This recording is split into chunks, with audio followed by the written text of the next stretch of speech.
Was Nancy Guthrie's abductor an ex-military signal intelligence or a current cybersecurity consultant? What were the Google Trends searches about her in the months leading up to her abduction? Was she really the only one targeted, or was there a list of victims? I believe this was a high-stakes kidnapping for ransom that went terribly wrong. I also believe that this was not done by an amateur.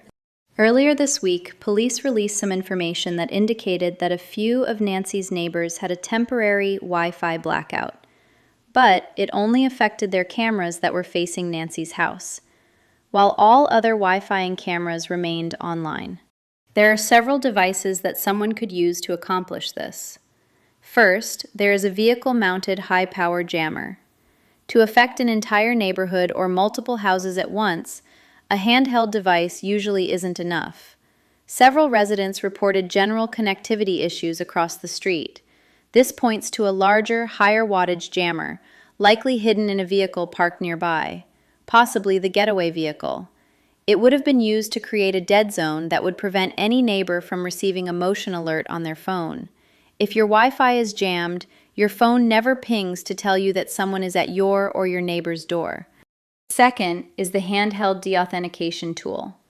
This is where the antenna, seen in the suspect's pocket, comes into play. There appears to be a device in the perpetrator's pocket that has an antenna that you can see. The device, most likely a Wi-Fi Pineapple Nano or a high-gain deauthor board. A board jammer can sometimes let a signal leak through. A handheld deauth tool allows the kidnapper to stand at the front door and surgically disconnect the Nest camera and the neighbor's Ring camera specifically. This explains why the neighbor's cameras further away still worked, but the one facing Nancy's house began to show as not available. However, neither of these devices would be responsible for disconnecting Nancy's pacemaker from her Bluetooth devices. The deauth tools work by sending a specific disconnection packet that only Wi-Fi routers understand. Bluetooth uses frequency hopping, which means it jumps between 79 different channels, 1,600 times a second. A Wi-Fi tool, staying on one channel to disconnect a camera, wouldn't even be noticed by a Bluetooth medical device. There must have been a third frequency that was used to target Nancy's pacemaker. The pacemaker stopped syncing with the cloud at approximately 2:28 a.m.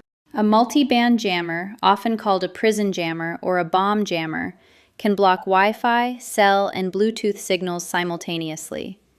If the suspect had a sophisticated unit, it would explain why Nancy couldn't use a life alert button, or why her medical device went dark. Because the pacemaker sync failed and her neighbor's Wi-Fi was disrupted, investigators are looking for a device that can hit both. A multi-frequency jammers can blast radio noise across the entire spectrum. This is the sledgehammer approach. It kills Wi-Fi, Bluetooth, and even some cordless phones all at once. It is believed that this could be what he had in his backpack. If he used all three of the mentioned devices, he would have covered the neighbor's street-facing cameras, Nancy's Wi-Fi, and Nancy's Bluetooth devices once inside the house. This would almost guarantee nothing suspicious would stand out to the neighbors, and Nancy's phone or interior cameras would not work. The FBI is currently analyzing the last ping of the pacemaker. If the device was jammed, the app would show a signal interference error. If the device was disconnected via the deauth, it would show a session terminated error. This distinction is how the FBI will determine exactly what kind of hardware the suspect was carrying in his pocket. Why does this matter? All of these devices are illegal in the United States and Mexico.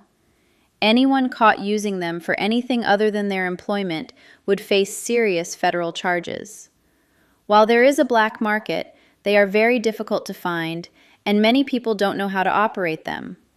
These devices and this type of crime take a tremendous amount of knowledge. There are 3 areas of people who would have access to them: the FBI, cybersecurity, and military with signal intelligence. However, only the FBI and cybersecurity personnel would have access to them at home. They are the only 2 types of people who would be able to take the devices home on a good faith agreement, meaning the devices could go home with them knowing they would not be used unless on their own personal home for testing, or to take to another location for a job. Google Trends shows high spikes of Google searches for Nancy and Savannah beginning in March 2025. All of these searches are shown as being done in either Tucson or Arizona on the search files. March 1st through the 8th, there were spikes for Nancy's home that included Google Images and a map with a layout of her home that also included entrances and blind spots. June 21st through the 28th is the first time her physical address was searched. November 30th through December 1st is when Savannah's net worth and yearly pay was Googled. It suggests the family's ability to pay a high ransom. Then, on January 11th, 2026, Nancy's physical address was Googled again. This is also the day investigators have asked locals to check their cameras for any footage that is out of the ordinary. It is also the day the perpetrator was captured on Nancy's Ring camera. It is believed this was a dry run to test the jamming equipment, check out the area, and make any other preparations before the abduction on February 1st. It's been said that investigators don't believe Nancy was a single target. They are currently looking into all Google Trends searches during the same time frame for any other high-profile residents.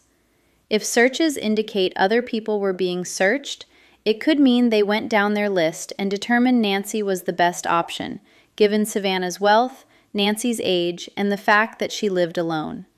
It would be much easier to abduct an 84-year-old woman who lives alone, instead of someone who shares a house with a family and may have higher security measures in place. The FBI is currently working with Google to see if any other Guthrie-level families in Tucson were a part of these searches. If they find a common IP address, they will be able to at least find the organizer of this abduction. In addition to Tucson being a hub for cybersecurity, it also is the home to Davis-Monthan Air Force Base. It has the 55th Electronic Combat Group. This group operates the CE-130H Compass Call aircraft. Their primary mission is electronic attack, which is a military term for jamming. Personnel in this unit are experts in disrupting enemy communications, radar, and navigation systems. If someone worked at Davis-Monthan, they would have a PhD-level understanding of how to make a Wi-Fi camera or a cellular signal go dark. I don't believe the theory of a robbery gone wrong or that a family member was involved. My personal opinion is this was a kidnapping for ransom, and Nancy most likely passed away either in the home that night or very soon after her abduction, which would explain why there currently is no ransom being negotiated. At least that we know of. I think there was more than one person involved, and after diving into the Wi-Fi issue, I think at least one of them is ex-military who now works in cybersecurity. Or, if there were at least two people involved, one could still be working at the base and the other in cybersecurity. The distance from Nancy's house to the base is only 10 miles. It would be very easy for them to do a dry run the same night they last Googled her, January 11th. Based on all the Google searches that took place over 10 months, we know he is from Tucson or very close. I also believe Nancy was one of a few people they were looking into.